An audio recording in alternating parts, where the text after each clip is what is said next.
Jamin Renquison, kung sino man yung DDS na abogado na yan, tut ka din. Kung pwede sana ay magpan ng disbarment, hindi ko lang paano. Actually, hindi lang siya nag-PAKU. Ha? May pagbabanta talaga eh. Yun yung pagkakaintindi ko eh. Hindi lang siya nag-PAKU, Lemon. Ha? Nagbanta pa siya. Oy! Kasuhan na, attorney! Attorney, kasuhan na! No? Nakasuporta kami. Grabe mambuyo si Mike Ramos. Hindi, kasuhan na! No? Papaga ako. Tingin ko hindi naman kailangan ni Attorney Claire Castro ng ng kumbaga monetary na tulong kapag ka nagkaso eh. Tingin ko yakang-yaka niya huyan mga boss chief mo, sir. No? Hindi na tayo mag-o-offer. Pero kasuhan na po, kasuhan na. Kaya ngayon pa lang, General Nartates. General Nartates. Oy, magandang umaga po sa inyo. I-report ko to, ha? Ayan, putik na yan. Maganda yan. Maganda pahawakin nyo yung kinakalawang na oblo.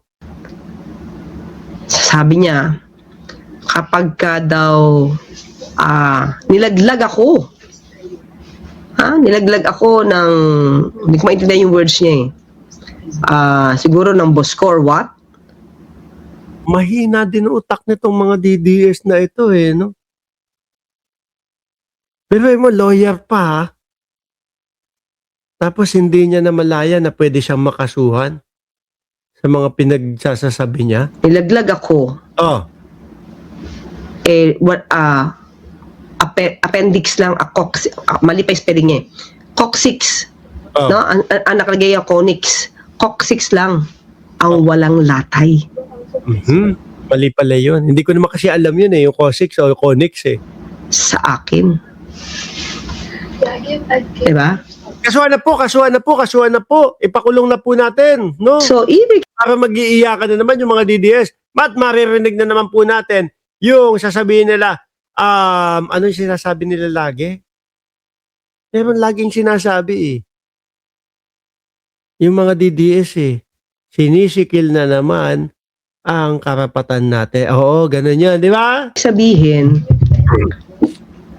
most probably, pag wala na tayo, diba? Bilang Palace Press Briefer, gaganti sila.